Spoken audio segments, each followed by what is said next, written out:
बिस्मिल्लाहिर्रहमानिर्रहीम। अस्सलाम वालेकुम क्लास 7। उम्मीद है कि आप तमाम स्टूडेंट्स खैर से होंगे। हम एक्सरसाइज 6.1 को कर चुके हैं, उसका लिंक मैंने डिस्क्रिप्शन में दे दिया। आज हम करेंगे एक्सरसाइज 6.2 और 6.2 को करने से कबल हमें कुछ डेफिनेशंस को समझना है। हमारी जो फर्स्ट डेफिनेशन है वो है डायरेक्ट प्रोपोर्शन। ठीक है, डायरेक्ट प्रोपोर्शन इसे उर्दू में कहते हैं तनासब रास्त। A relation in which one quantity increases और डिक्रीजेज। एक ऐसा ताल्लुक in which one quantity increases, एक मिकदार बढ़ती है और डिक्रीजेज या कम होती है इन the same proportion by increasing और डिक्रीजिंग द अदर क्वांटिटी। ठीक है, एक ऐसा ताल्लुक जिसमें एक क्वांटिटी के इंक्रीज होने से दूसरी क्वांटिटी भी उसी प्रोपोर्शन के साथ, सेम प्रोपोर्शन के साथ बढ़े। ठीक है, इंक्रीज हो, या एक क्वांटिटी के डिक्रीज होने से, कम होने से दूसरी क्वांटिटी भी उसी प्रोपोर्शन के साथ कम हो, तो ऐसा जो ताल्लुक होता है उसे हम डायरेक्ट प्रोपोर्शन कहते हैं। ठीक हो गया। नेक्स्ट है हमारे पास a relation in which one quantity increases in the same proportion by decreasing. एक ऐसा ताल्लुक जिसमें एक क्वांटिटी के बढ़ने से दूसरी क्वांटिटी कम हो, यानी कि उसके ऑपोजिट हो। The other quantity and vice versa is called the inverse proportion. ठीक हो गया। यानी कि डायरेक्ट प्रोपोर्शन वो है जिसमें एक क्वांटिटी के इंक्रीज होने से दूसरी क्वांटिटी भी इंक्रीज हो, या एक क्वांटिटी के कम होने से दूसरी क्वांटिटी भी उसी प्रोपोर्शन से कम हो। ठीक है, जबकि जो इनवर्स प्रोपोर्शन है वो ये कि एक क्वांटिटी के इंक्रीज होने से दूसरी क्वांटिटी उसी प्रोपोर्शन के साथ कम होती है, या एक क्वांटिटी के कम होने से दूसरी क्वांटिटी उसी प्रोपोर्शन के साथ बढ़ती है। ठीक है, इंक्रीज होती है। तो ऐसा प्रोपोर्शन इनवर्स प्रोपोर्शन होता है। ठीक हो गया। उसके बाद है हमारे पास इस तरह से अगर प्रोपोर्शन हो तो ये जो हमारी मिड वैल्यूज़ होती हैं, ये जो दरमियान में वैल्यूज़ होती हैं, इन्हें हम मीन्स कहते हैं। ठीक है, और ये जो बाहर की तरफ होती हैं, ठीक है, इन्हें हम एक्सट्रीम्स कहते हैं। और मीन्स को उर्दू में कहते हैं वस्तैन, और एक्सट्रीम्स को उर्दू में कहते हैं तरफैन। ठीक है, यानी कि वस्तैन जो वस्त वाली होती हैं मीन्स वैल्यू, और एक्सट्रीम मीन्स बाहर वाली यानी कि तरफैन वाली वैल्यूज। ठीक है, तरफ वाली। आगे चलते हैं 6.2 के फर्स्ट पार्ट की जानिब। Find the value of m in the following proportion. ये कुछ वैल्यूज हैं, यहाँ से हमें m की वैल्यू को फाइंड करना है। तो आइए फाइंड करते हैं। हमारा फर्स्ट पार्ट है 13:3 इज इक्वल टू m/6। तो यहाँ पे हमें जो फॉर्मूला यूज करना है वो है product of means is equal to product of extremes. ठीक है, ये फॉर्मूला है जिसके मुताबिक जो हमारी मीन्स वैल्यूज होती हैं उनका प्रोडक्ट इक्वल होता है एक्सट्रीम वैल्यूज के प्रोडक्ट के। ठीक है, product of means is equal to product of extremes है। ठीक है, तो अभी अभी जैसे कि मैंने बताया कि ये जो हमारी मिड वैल्यूज हैं ये मीन्स हैं, जबकि ये बाहर वाली एक्सट्रीम्स हैं। तो यहाँ पे देखें, ये जो हमारी 13 और 6 है ये एक्सट्रीम्स हैं, और ये जो मिड वाली है दरमियान वाली ये हमारी मीन्स हैं। तो प्रोडक्ट ऑफ मीन्स, प्रोडक्ट का मतलब मल्टीप्लाई करना है किनको, मीन्स को। मीन्स कौन सी हैं, 3 और m। तो 3 को m से मल्टीप्लाई करेंगे तो क्या आ जाएगा, 3m। ठीक है, और product of extremes, extreme values कौन सी है, 13 और 6। 13 मल्टीप्लाई प्रोडक्ट का मतलब मल्टीप्लाई 6। ठीक हो गया। इस तरह से product of means 3 multiply m, product of extremes 13 multiply 6। ठीक हो गया। अब इनको मल्टीप्लाई कर लेते हैं। 3 को m से मल्टीप्लाई किया तो 3m, और 13 को 6 से मल्टीप्लाई करेंगे तो 13 मल्टीप्लाई 6, 3 टाइम 18, 8 1 कैरी, 6 1 टाइम 6 और 1, तो क्या आ गया 78। अब ये देखेंगे 3 इधर m के साथ क्या कर रहे हैं, मल्टीप्लाई, तो ये जब दूसरी साइड पे जाएगा तो क्या हो जाएगा, डिवाइड हो जाएगा। तो क्या आ जाएगा, m इज इक्वल टू 78/3। ठीक हो गया। अब 78 को 3 से डिवाइड करके देख लेते हैं क्या आंसर आता है। 3 2 टाइम 6, 7 6 माइनस के 1 8, और 3 6 टाइम 18। तो इस तरह से हमारे पास क्या आंसर आ गया, 26। ठीक हो गया। तो m की वैल्यू हमारी क्या आ गई है, 26। आगे देखें सेकंड पार्ट है, तो यहाँ पे भी वही फार्मूला हमें अप्लाई करना है। Product of means is equal to product of extremes. Product of means is equal to product of extremes. तो इन दोनों को मल्टीप्लाई कर देते हैं मीन्स वैल्यूज़ को। मीन्स वैल्यू कौन सी है, 5 × 3 वो यहाँ आ जाएंगे, और product of extremes, extreme values कौन सी हैं, m मल्टीप्लाई 10। तो 5 को 3 से मल्टीप्लाई किया तो क्या आ गया 15 और m को 10 से मल्टीप्लाई किया तो 10m। अब ये देखिए ये 10 इधर m के साथ मल्टीप्लाई कर रहा है तो जब इस साइड पे आएगा तो क्या हो जाएगा डिवाइड, तो ये क्या आ जाएगा 15/10 इज इक्वल टू m। तो देखें कि इस टेबल से कैंसिल होते हैं 5 के टेबल से, 5 2 टाइम 10 और 5 3 टाइम 15, तो इस तरह m इज इक्वल टू किसके आ जाएगा 3/2। ठीक हो गया। आगे चलते हैं पार्ट नंबर 3 की जानिब। 35/21 इज इक्वल टू 5/m। तो ये देखें ये हमारी एक्सट्रीम वैल्यूज़ हैं, बाहर वाली तरफेन वाली, और ये हमारी मीन्स वैल्यू है वस्त वाली। तो फॉर्मूला लगाएंगे product of means is equal to product of extremes, product of extremes.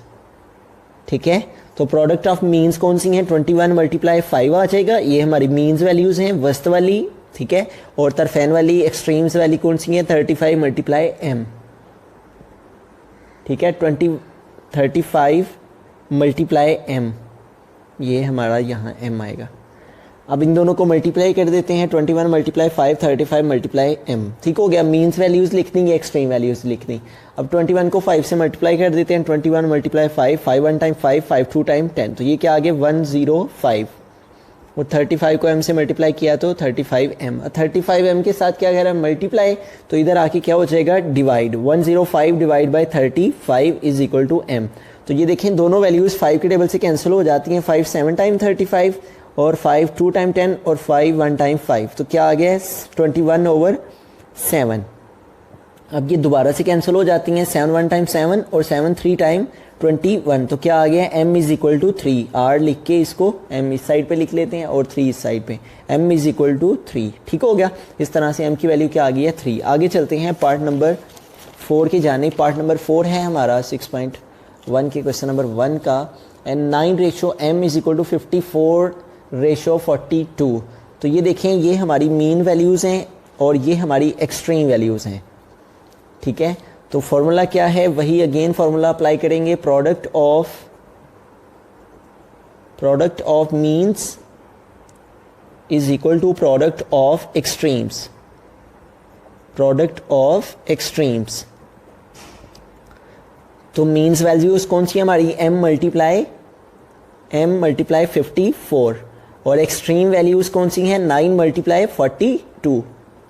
तो 54 को m से मल्टीप्लाई करेंगे तो क्या आ जाएगा 54m, और 9 को 42 से मल्टीप्लाई करके देखते हैं, 42 मल्टीप्लाई 9 2 टाइम 18, 8 1 कैरी चला गया, और 9 4 टाइम 36 और 1 कैरी ऐड किया तो 37, तो क्या आ गया 378।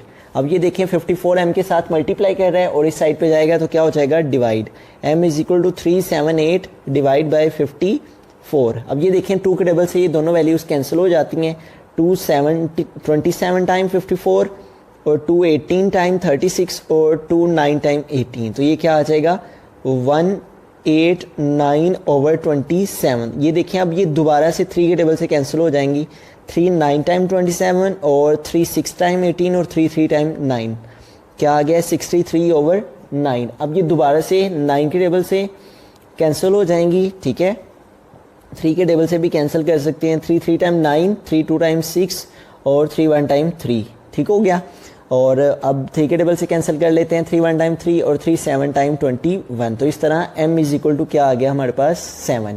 ओके, आगे चलते हैं पार्ट नंबर 5 की जानिब। 0.21 और इसको हमने मल्टीप्लाई करना है एक्सट्रीम वैल्यूज़ को, ये हमारा एक्सट्रीम वैल्यूज़ हैं और ये हमारी मीन्स वैल्यूज़ हैं। तो फॉर्मूला अप्लाई करते हैं, product of means is equal to product of extremes, product of extremes. तो मीन्स वैल्यूज़ हमारी कौन कौन सी हैं, 6.3 मल्टीप्लाई 0.06, 6.3 और इसका मल्टीप्लाई हमने किससे करना है 0.06 से, is equal to product of extremes. तो एक्सट्रीम वैल्यूज़ कौन सी हैं 0.21 मल्टीप्लाई m। ठीक हो गया, ये हमारी एक्सट्रीम वैल्यूज़ आ गई 0.21 मल्टीप्लाई m, और ये हमारी मीन वैल्यूज़ आ गई मिड वाली 6.3 मल्टीप्लाई 0.06।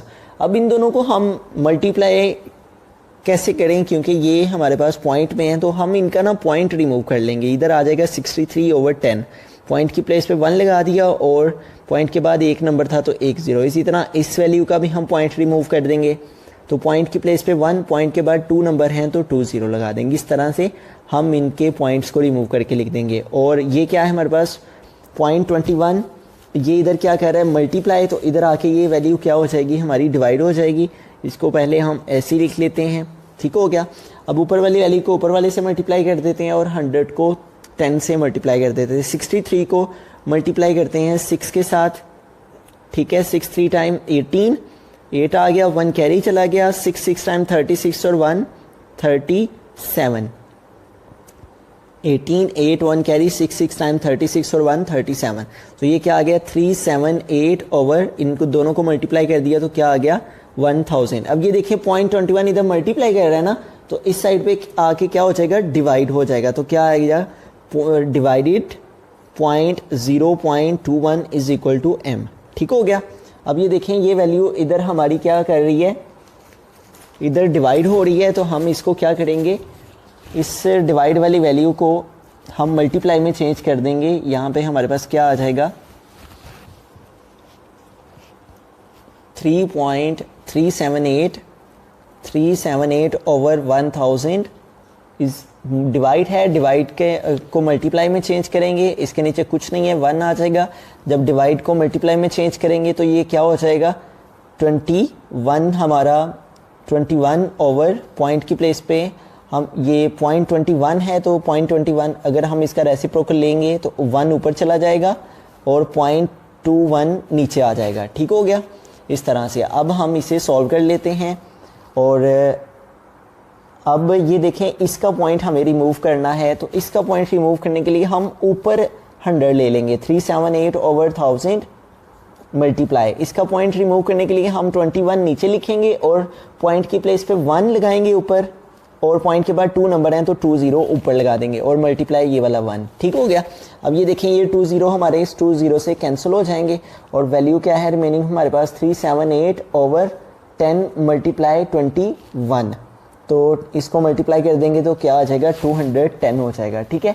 अब ये देखें दोनों किस टेबल से कैंसिल होते हैं, 2 के टेबल से कैंसिल हो जाएंगे। 2 18 टाइम 36 और 1 कैरी आगे हुआ तो 2 9 टाइम 18, इसी तरह से 2 10 टाइम 20 और फिर 2 5 टाइम 10, तो ये क्या आ गया 189 ओवर 105, ठीक है। अब देखें ये किस टेबल से दोनों वैल्यूज़ कैंसिल होती हैं, किसी ऐसे टेबल से कैंसिल होती हैं। ये देखें 3 के टेबल से क्या दोनों वैल्यूज़ कैंसिल हो जाएंगी, 3 6 टाइम 18 और 3 3 टाइम 9, ठीक हो गया। तो ये तो कैंसिल हो जाएगी 3 के टेबल से। इसको चेक करते हैं 105 डिवाइड बाई 3, 3 3 टाइम 9, 10 से 9 माइनस किए 1, तो ये 5 3 5 टाइम 15। तो ये देखें दोनों वैल्यूज़ 3 के टेबल से कैंसिल हो रही हैं। ये किसके साथ कैंसिल हो जाएगा 63 और ये 3 के टेबल में 35 के साथ, तो क्या आ गया हमारे पास 63 ओवर 35, ठीक हो गया। तो इस तरह से हमारे पास जो इसका आंसर है, ये आगे मज़ीद देखें किसी टेबल से कैंसिल हो सकती हैं ये वैल्यूज़, तो 3 के टेबल में ये वैल्यू नहीं आएगी, 4 5 6 7 के टेबल में 7 के टेबल में ये 63 आ जाएगा, 7 9 टाइम 63 और 7 5 टाइम 35, ये क्या आ जाएगा 9 ओवर 5, ठीक हो गया। तो ये 9 ओवर 5 हमारा आंसर आ जाएगा। तो m की वैल्यू हमारी क्या आ गई है, m is equal to 9 over 5। आगे देखें हमारे पास 6th पार्ट है इसका, तो ये भी पॉइंट में है, तो हम प्रोडक्ट ऑफ एक्सट्रीम्स तो 1.1 इसको मल्टीप्लाई करेंगे 0.27 के साथ, और product of means m multiply 0.55 आ जाएगा, ठीक हो गया। अब ये देखें 1.1 मल्टीप्लाई 0.27 है और इनके पॉइंट रिमूव कर देते हैं तो यहाँ 10 आ जाएगा। इसी तरह पॉइंट है तो पॉइंट रिमूव करके पॉइंट की प्लेस पे 1 आगे 2 नंबर हैं तो 2 0 आ जाएंगे। इस तरह ये क्या आ जाएगा 0.55 m, और 27 को हम 11 से मल्टीप्लाई कर देंगे, 27 मल्टीप्लाई 11, 27 1 टाइम 27 आ जाएगा, फिर दोबारा से 27 1 टाइम 27 आ जाएगा, 7 7 प्लस 2 9 और ये आ जाएगा 297 ओवर नीचे क्या आ जाएगा हमारे पास 10 को 100 से मल्टीप्लाई किया तो 1000, ठीक हो गया, इज़ इक्वल टू 0.55 m। अब ये देखें 0.55 m इधर मल्टीप्लाई कर रहा है, इधर आके डिवाइड हो जाएगा 297 ओवर 1000 और उधर मल्टीप्लाई कर रहा है, इधर आके डिवाइड हो जाएगा 0.55 m और m उधर रह जाएगा हमारा, ठीक हो गया। और अब ये देखें इस डिवाइड को हम मल्टीप्लाई में चेंज करेंगे तो ये क्या आ जाएगा हमारे पास, इसको हम आगे सॉल्व कर लेते हैं। 0.297 ओवर 1000 डिवाइड को मल्टीप्लाई में चेंज किया तो ये क्या है 0.55 है, तो 1 ऊपर चला जाएगा और 0.55 नीचे आ जाएगा। 1 ओवर 0.55 इज इक्वल टू क्या आ जाएगा m, ठीक हो गया। अब इसका हमने पॉइंट रिमूव करना है तो पॉइंट की प्लेस पे ऊपर 1 लगा देंगे और पॉइंट के बाद जितने नंबर हैं उतने 0 लगा देंगे, ठीक हो गया। ये डबल 0 लगा के इसका पॉइंट हमने रिमूव कर दिया, ठीक हो गया। और मल्टीप्लाई ये वाला 1 आ जाएगा, ठीक हो गया।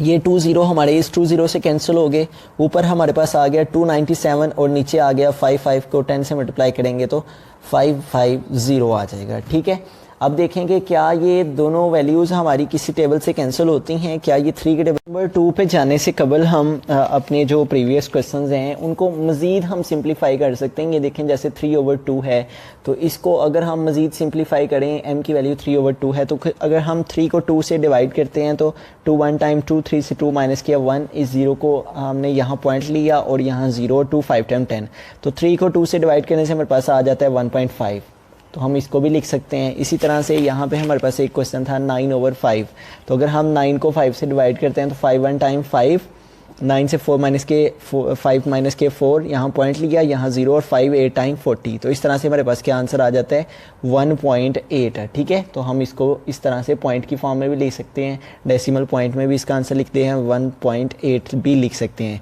ठीक है। इसी तरह से अभी हमने लास्ट पार्ट किया था तो इसको अगर हम इसको डिवाइड करेंगे, आप कैलकुलेटर पे डिवाइड कर लीजिएगा तो आंसर आ जाएगा 0.54, ठीक हो गया।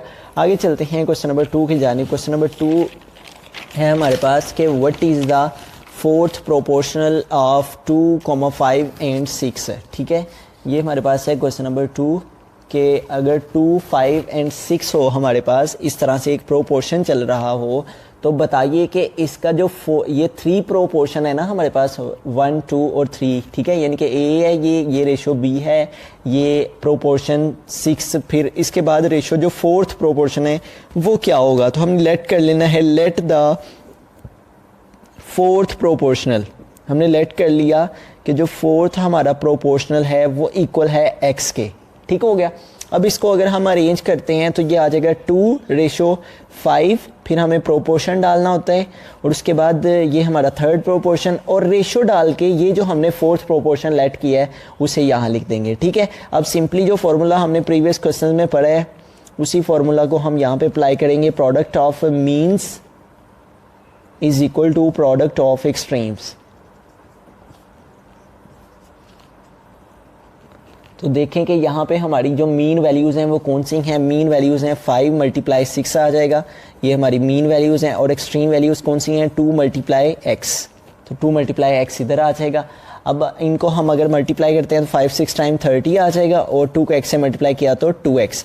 अब ये 2 इधर मल्टीप्लाई कर रहा है, इधर आके डिवाइड हो जाएगा, एक वैल्यू दूसरी तरफ मल्टीप्लाई हो रही हो तो साइड चेंज करे तो वो डिवाइड हो जाती है, इज इक्वल टू x है। 2 1 टाइम 2 और 2 15 टाइम 30 आ जाएगा, ठीक है। तो x इज इक्वल टू क्या आ जाएगा 15। इस तरह से हम इसका 4th प्रोपोर्शनल फाइंड कर लेंगे। आगे देखिए नेक्स्ट वो कह रहा है फाइंड द मीन प्रोपोर्शनल। ये उसने हमें फर्स्ट और लास्ट प्रोपोर्शन दे दिया है, यानी कि A और D दे दिया है, जबकि B और C नहीं दिया, ठीक है। तो हमने यहाँ पे लेट कर लेना है, let the mean proportional is x। Mean proportional, हमने जो मीन प्रोपोर्शनल है यहाँ पे उसको x के इक्वल लेट कर लेना है। अब इसका प्रोपोर्शन लिखते हैं, ये हमने फर्स्ट प्रोपोर्शन लिखा, फिर रेशो मीन की प्लेस पे ये वाला x भी आ जाएगा, इज इक्वल टू फिर x आएगा क्योंकि ये दोनों मीन के लिए हैं, तो फिर उसके बाद हमारा लास्ट प्रोपोर्शन आ जाएगा इस तरह से, ठीक है। इसको हमने मीन प्रोपोर्शन लेट किया है तो दोनों मीन की जो वैल्यूज़ हैं वहाँ पे हम x लिखेंगे, ठीक हो गया। और ये हमारा फर्स्ट प्रोपोर्शन और ये हमारी सेकंड, ठीक है, लास्ट रेशो। अब यही फार्मूला वही फार्मूला हम यूज़ करेंगे, प्रोडक्ट ऑफ एक्सट्रीम्स 4 मल्टीप्लाई 16 और product of means x multiply x, ठीक है। 16 को 4 से मल्टीप्लाई करेंगे तो आ जाएगा 64 और इन दोनों को मल्टीप्लाई करेंगे बेस सेम है, एक्सपोनेंट प्लस हो जाएंगे तो क्या आ जाएगा x स्क्वायर। अब इसके ऊपर स्क्वायर आ गया, हमें तो x की वैल्यू चाहिए थी तो हम इसका स्क्वायर रूट ले लेंगे, ये इससे कैंसिल हो जाएगा। 64 का स्क्वायर रूट लेंगे यहाँ पे तो पेयर बना लेंगे 8 टाइम्स 64, तो 64 का स्क्वायर रूट हमारे पास क्या आ जाएगा 8। इस तरह से हमारे पास जो x की वैल्यू है वो क्या आ जाएगी 8, तो हमारा जो मीन प्रोपोर्शन है वो क्या आ जाएगा 8। ठीक हो गया। आगे चलते हैं, नेक्स्ट है हमारे पास क्वेश्चन नंबर 4। तो जैसा कि हमने स्टार्ट में डेफिनेशंस में जो पढ़ रखा है उसको हमने यहाँ पे समझना है कि डेफिनेशन में उसने हमें क्या कहा था। A worker is paid 2130 for 6 days है। एक काम करने वाला है, वर्कर है जिसे जो कि 2130 रुपीज़ 6 डेज के कमा लेता है। इफ़ हिज टोटल वेज, अगर उसकी टोटल उजरत total income during a month, एक माह की, वो 9230 रुपीज़ हो जाए तो बताइए find the number of days he worked in the month. ठीक है, अगर उसने जो है वो 9230 पूरे माह में उसने कलेक्ट किए तो ये बताना है कि इतने पैसे उसके कितने दिनों के बने होंगे। ठीक है, तो हमने ये नंबर्स ऑफ डेज फाइंड करने हैं। ठीक है, यहाँ पे देखें कि यहाँ पे हमारे पास दो चीज़ें हैं। एक तो ये है कि वर्कर के जो प्राइस है, जो उसकी वेज है वो है, और दूसरा उसके डेज हैं। यहाँ पे हम लिख देंगे वेज रेशो डेज। ठीक है, इस तरह से। अब देखें ज़रा क्वेश्चन को गौर से समझते हैं कि क्वेश्चन में क्या कहा जा रहा है। अगर तो वर्कर जो है वो 2130 रुपीज़ 6 डेज़ के लेता है, ठीक है, और उसकी जो मंथली जो उजरत है, वेज है, वो है 9230 रुपीज़। ठीक है, ड्यूरिंग अ मंथ, किसी एक महीने में वो इतनी इनकम जनरेट करता है, इतने पैसे कमा लेता है। Find the number of days he worked in the month, तो जिस महीने उसने 9230 रुपीज़ कमाए तो बताना है कि उस महीने उसने कितने डेज काम किया। ठीक है, अब देखें कि यहाँ पे 6 डेज थे तो इतने पैसे थे 2000 थे, तो जाहिर सी बात है अब एक मंथ है तो एक मंथ की जो है वो ज़्यादा होंगे ना। तो देखें कि यहाँ पे हमारे पास 2130 रुपीज़ हैं, अब रुपीज़ कितने हो गए हैं 9230, तो रुपीज़ में क्या हुआ है इजाफा हुआ है, तो एक क्वांटिटी क्या हुई है इंक्रीज़ हुई है, तो इसका मतलब डेज़ भी इंक्रीज़ हुए हैं। ठीक है, तो हमने क्या पढ़ा था कि जब एक क्वांटिटी इंक्रीज़ हो और दूसरी भी इंक्रीज़ हो तो ऐसी प्लेस पे हमारे पास जो प्रोपोर्शन होगा वो क्या होगा डायरेक्ट प्रोपोर्शन होगा। ठीक है, तो इनके दरमियान क्या है डायरेक्ट प्रोपोर्शन है। तो यहाँ हम लिखेंगे द पेमेंट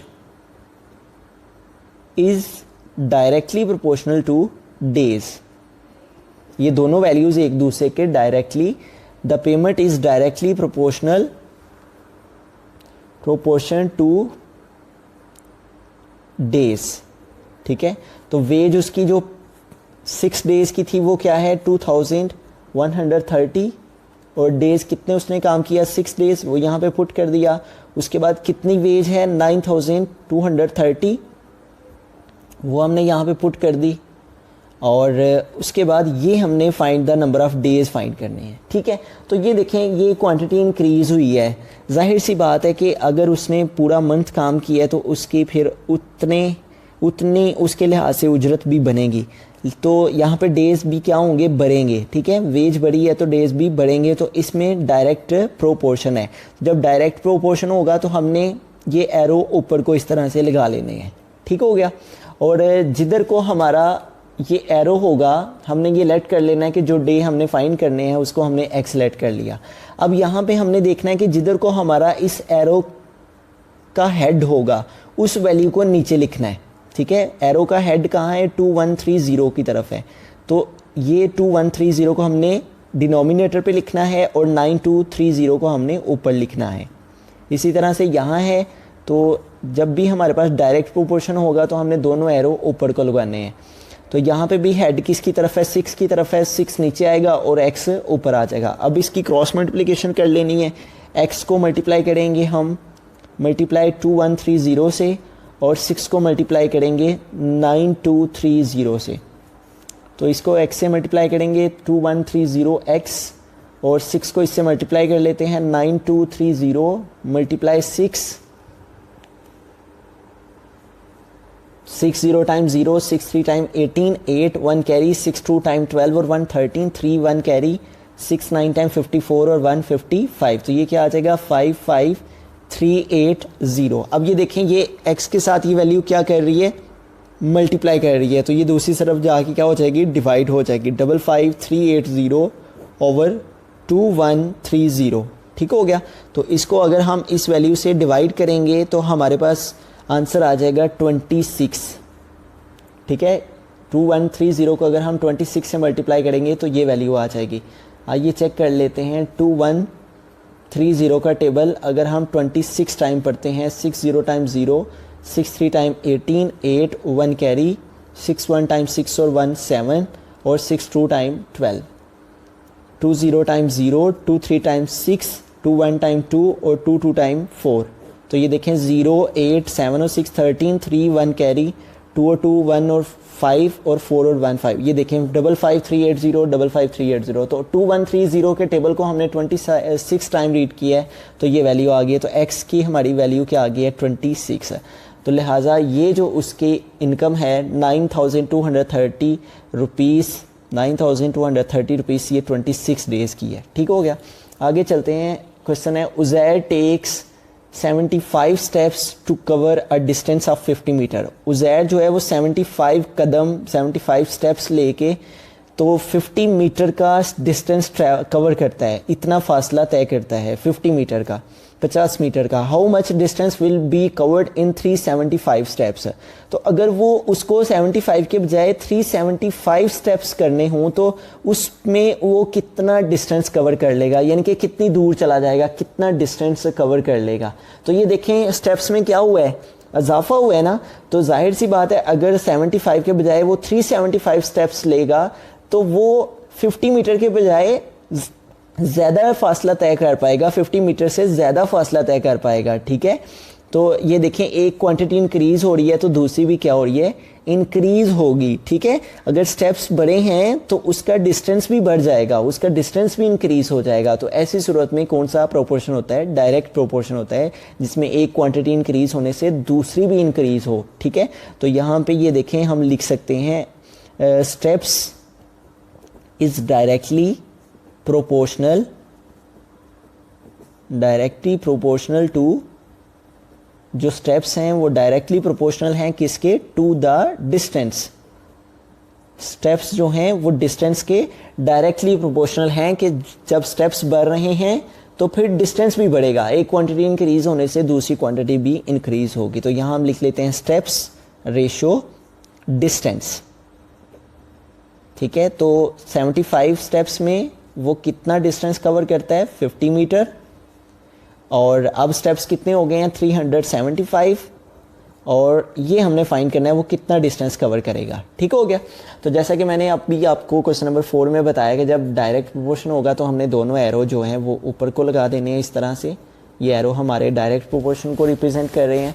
और ये भी मैंने साथ बताया था कि जिधर को एरो का हेड होगा वो वैल्यू हमने नीचे लिखनी है, और जिधर एरो की टेल होगी, दुम होगी, वो हमने ऊपर लिखनी है। इसी तरह से यहाँ एरो का जो हेड है वो 50 है तो वो नीचे आ जाएगा, और ये जिधर टेल है इसकी एरो की वो ऊपर आएगा। अब इनकी क्रॉस मल्टीप्लिकेशन कर लेते हैं। x को 75 से मल्टीप्लाई किया तो 75x, और 50 को हमने मल्टीप्लाई करना है 50 मल्टीप्लाई 375।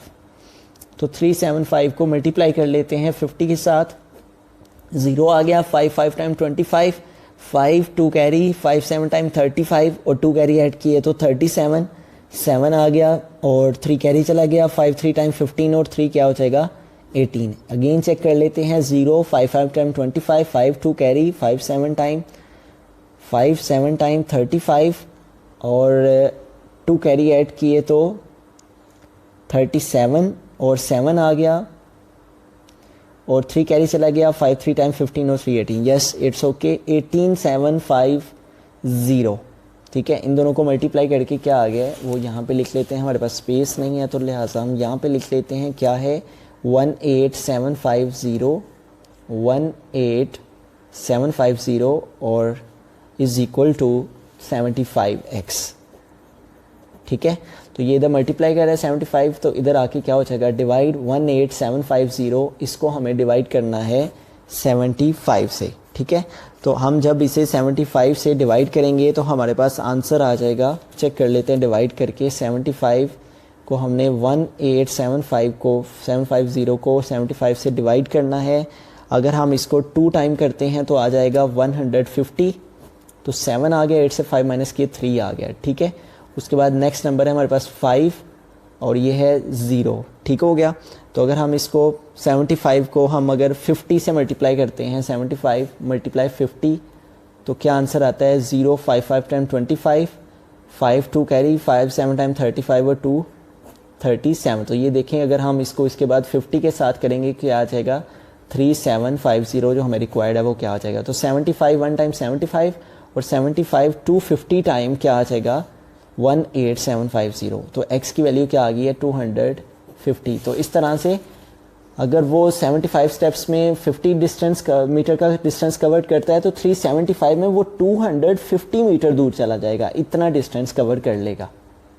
क्वेश्चन नंबर 6 है हमारे पास, if 2 boxes occupy a space of 500 centimetre cube then how much space will be required for such 775 boxes.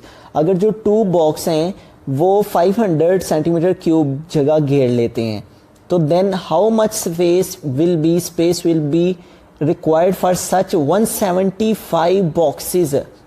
2 boxes 500 centimetre cubic जगह घेर लेते हैं, इतनी स्पेस ले लेते हैं, तो बताइए कि 175 बॉक्सेस कितनी स्पेस घेर लेंगे। तो ये देखें 2 बॉक्सेस के बजाय कितने बॉक्सेस हो गए हैं, 175। तो जाहिर सी बात है कि 2 के लिए 500 चाहिए, तो 175 बॉक्सेस के लिए तो बहुत ज़्यादा स्पेस रिक्वायर्ड है। ठीक है, तो लिहाजा ये क्वांटिटी इंक्रीज़ हो रही है तो ये भी इंक्रीज़ होगी, बॉक्सेस इंक्रीज़ हो रहे हैं, तो लिहाजा जो स्पेस है वो भी हमें ज़्यादा चाहिए होगी। तो यहाँ पे भी क्या है हमारे पास, डायरेक्ट प्रोपोर्शन है। तो यहाँ पे हम लिख देंगे कि boxes are directly proportional to space, कि जो बॉक्सेस हैं वो स्पेस के डायरेक्टली प्रोपोर्शनल है, बॉक्सेस बढ़ रहे हैं तो स्पेस भी बढ़ेगी। तो यहाँ पे हम लिखेंगे बॉक्सेस रेशो स्पेस। कितने बॉक्सेस हैं, पहले 2 और उनके लिए कितनी स्पेस है 500। अब बॉक्सेस कितने हो गए हैं 175।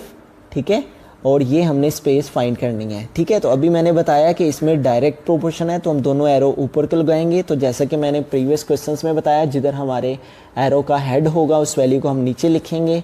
इधर है हेड 2 की तरफ है तो 2 नीचे आ जाएगा और 175 ऊपर आ जाएगा, इज़ इक्वल टू हेड है 500 तो ये नीचे आएगा और ये x हमारा ऊपर आएगा। ठीक है, जिधर हेड होगा वो वैल्यू हमारी नीचे आएगी। अब x को 2 से मल्टीप्लाई करेंगे और 175 को 500 से, 2 को x से मल्टीप्लाई किया 2x, 500 को मल्टीप्लाई कर देंगे 175 से। ठीक है, तो आइए 500 को 175 से मल्टीप्लाई करते हैं 175, तो ये हमारे पास 2 0 आ जाएंगे। 5 5 टाइम 25, 5 2 कैरी, 5 7 टाइम 35 और 2 कैरी ऐड किए तो 37, 7 आ जाएगा, 3 कैरी चला जाएगा, 5 1 टाइम 5 और 3 क्या आ जाएगा 8। 2x is equal to 87500। ठीक हो गया। अब ये देखिए ये 2 इधर क्या कर रहा है, मल्टीप्लाई कर रहा है, तो इस साइड पे क्या हो जाएगा, डिवाइड हो जाएगा। तो क्या आ जाएगा 87500 डिवाइडेड बाय 2। तो इसको डिवाइड करके देखते हैं क्या आता है, 87500 इसको डिवाइड करना हमने 2 के साथ, 2 4 टाइम 8 आ जाएगा। उसके बाद नेक्स्ट नंबर 7 को नीचे उतार लेंगे, 2 3 टाइम 6 आ जाएगा, 7 6 माइनस करेंगे 1 आ जाएगा। 5 को नीचे उतार लेंगे और 2 7 टाइम 14 आ जाएगा, 5 से 4 माइनस करेंगे 1, इस 0 को नीचे उतार लेंगे 10 और 2 5 टाइम 10 आ जाएगा और ये 0 हमारा यहाँ आ जाएगा। ठीक हो गया। इस तरह से हमारे पास 43750 आ जाएगा, 43750।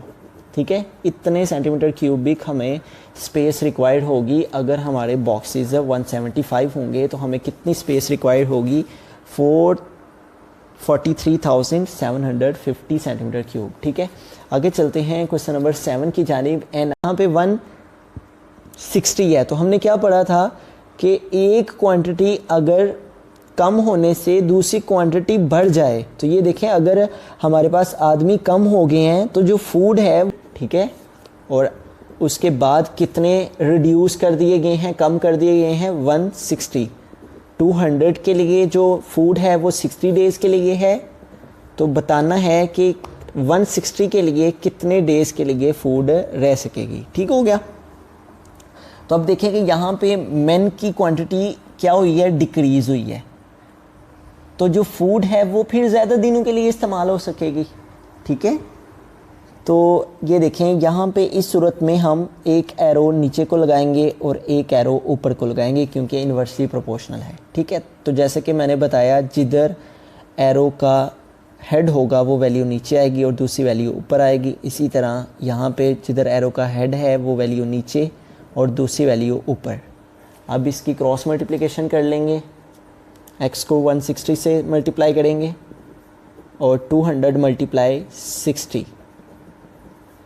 160 को x से मल्टीप्लाई किया 160x, 200 को 6 से मल्टीप्लाई किया 2 6 टाइम 12, 1 2 3 टाइम्स 0 आ जाएगा। ठीक है, 160 इधर मल्टीप्लाई कर रहा है तो इधर आके डिवाइड हो जाएगा। 1 2 0 0 0 ओवर 160, ये 0 हमारा इस 0 से कैंसिल हो गया। ठीक है, 2 8 टाइम 16 और 2 6 टाइम 12, उसके बाद 2 4 टाइम 8 और 2 3 टाइम 6, इस तरह 300, 2 2 टाइम 4 और 2 15 टाइम 30, 150। तो ये क्या आ गया, x is equal to 150 over 2। ये दोबारा से कैंसिल डिवाइड हो जाएंगे, 150 डिवाइड बाई 2, तो 2 7 टाइम 14, 5 से 4 माइनस 1, 2 5 टाइम 10। तो ये देखें इस तरह से जो हमारे पास 75 डेज़ आ जाएंगी। ठीक है, तो जैसा कि मैंने बताया आपको स्टार्ट में कि अगर हमारे पास मैन 200 हैं तो उनके लिए 60 डेज़ हैं। अब मैन कम हो गए हैं तो लिहाजा जो फूड है वो ज़्यादा दिन यानी कि 75 डेज़ के लिए वो फूड यूज़ हो सकेगी। ठीक हो गया। आगे चलते हैं, इसी का सेकंड पार्ट है हमारे पास कि अगर हम नंबर जो है मैन के इंक्रीज कर दें टू 240, 200 हैं और 200 से बढ़ा के 240 कर देंगे, यानी कि आदमियों की तादाद में इजाफा कर देंगे, तो जो 60 डेज़ के लिए फूड है वो तो फिर 60 डेज़ में ख़त्म हो जाएगी। और क्योंकि 40 लोग ज़्यादा हो गए हैं, 40 आदमी ज़्यादा हो गए हैं। ठीक है, तो यहाँ पे भी ये देखें हमारे पास एक क्वांटिटी क्या हो रही है, इंक्रीज़ हो रही है, तो जो फूड 60 डेज़ के लिए है वो कम पड़ जाएगी। ठीक है, एक क्वांटिटी इंक्रीज़ हो रही है तो ये वाली क्वांटिटी डिक्रीज़ रह जाएगी। तो ऐसी सूरत में भी इन्वर्सली प्रोपोर्शनल ही होता है। ठीक है, तो इसको भी यहाँ पे हम राइट डाउन कर लेते हैं। डेज़ यहाँ पे हम लिख देते हैं men's are inversely proportional to days. ठीक है, तो यहाँ पे हमारे पास जो मेन हैं वो पहले कितने हैं, 200 रेशो डेज़ हमारे पास 60 थे, 200 और 60। ठीक है, और अब मेन कितने हो गए हैं, 240, यानी कि बढ़ा दिए गए हैं, तो लिहाजा फूड कम पड़ जाएगी। इसको हमने फाइंड करना है। 240 के लिए जो फूड है वो कितने दिनों में ही ख़त्म हो जाएगी। ठीक है, तो इसके लिए भी हम एक एरो ऊपर को लगाएंगे और एक एरो नीचे को लगाएंगे इन्वर्सली प्रोपोर्शनल को रिप्रेजेंट करने के लिए। तो अब देखें कि जैसा कि मैंने बताया कि जिधर एरो का हेड होगा वो वैल्यू हमारी नीचे आएगी और दूसरी वैल्यू ऊपर आएगी। इसी तरह से यहाँ पे जिधर वैल्यू का हेड है वो वैल्यू नीचे और जिधर टेल है एरो की वो वैल्यू ऊपर। अब इनकी क्रॉस मल्टीप्लिकेशन कर लेते हैं। 240x आ जाएगा इज़ इक्वल टू 60 को 200 से मल्टीप्लाई कर देंगे, 6 2 टाइम 12 और ये 3 टाइम 0 आ जाएगा। 240 इधर मल्टीप्लाई कर रहा है, इधर जाके डिवाइड हो जाएगा। 12,000 ओवर 240, ये 0 हमारा इस 0 से कैंसिल हो जाएगा। ठीक है, तो ये देखें 2 के टेबल से कैंसिल हो जाएंगे। 2 12 टाइम 24 और 2 6 टाइम 12, तो ये क्या आ जाएगा 600 ओवर 12। ठीक है, उसके बाद 6 1 टाइम 6 और 6 2 टाइम, ये चूँकि हमारे पास 2 के टेबल से इसे कैंसिल करते हैं। 2 6 टाइम 12 और 2 हमारे पास 2 3 टाइम 6, इस तरह से। तो ये क्या आ गया, x is equal to 300 over 6। अब दोबारा से हम इसको 2 के टेबल से कैंसिल करते हैं, 2 3 टाइम्स 6 और 2 150 टाइम, तो ये क्या आ जाएगा 150/3, तो 3 5 टाइम 50 और इस तरह से ये क्या आ जाएगा 3 5 टाइम 15, तो ये 50 आ जाएगा। ठीक हो गया, तो 50 डेज़ आ जाएंगे। ठीक है, तो इस तरह से अगर 200 मैन के लिए 60 डेज़, तो 240 के लिए जो फूड है वो 50 डेज़ में ही ख़त्म हो जाएगी। ठीक है, तो इस तरह से हमारी जो एक्सरसाइज 6.2 थी वो कंप्लीट होगी। मज़ीद मैथमेटिक्स के लेक्चर्स के लिए हमारे चैनल को सब्सक्राइब कीजिए, और अगर आपको इस एक्सरसाइज से रिलेटेड कहीं कोई कन्फ्यूजन रह जाए तो आप काइंडली हमें कमेंट सेक्शन में ज़रूर बताइएगा, हम आपकी रहनुमाई फरमाएंगे। Thanks for watching. अल्लाह निगहबान।